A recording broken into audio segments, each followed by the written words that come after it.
how do you really approach alcohol addiction?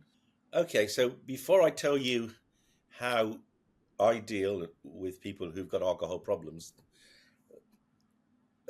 we would call that medical treatment.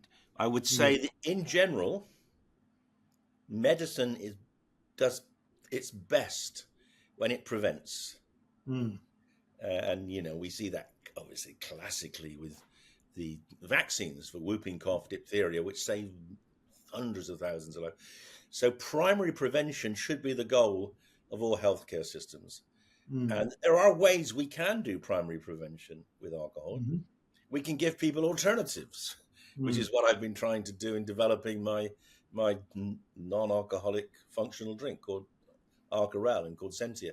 So we should have an active policy in all countries to reduce the consumption of alcohol and reduce the harms of alcohol. But even so, even if we do that, there will be people who become dependent on alcohol. And so how can we help them?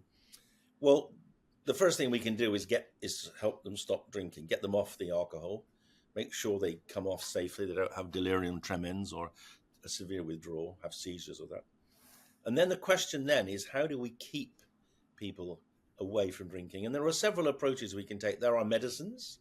Mm-hmm. There are medicines like acamprosate or Mm-hmm. naltrexone, disulfiram, antabuse, which can help people stay sober. And the other approach, which I think is very important but not so widely used, is to focus on why people drink in the first place. Mm-hmm. And we know that people drink for different reasons. There are anxious people drink to reduce anxiety, often in social situations. That's why alcohol is such a popular drug. Why alcohol is served at parties is because parties are stress-inducing situations. Meeting strangers, humans are desperate to meet other people, but there's an innate anxiety, and alcohol takes that down. So if people are really anxious, we can treat them with other medicines or other psychological therapies to reduce their anxiety. There are other people who drink too much because they want to get high. And in those people, alcohol is, like a mood elevator. And we can approach that in other ways. We can control their mood with other medicines or, again, with psychological therapies.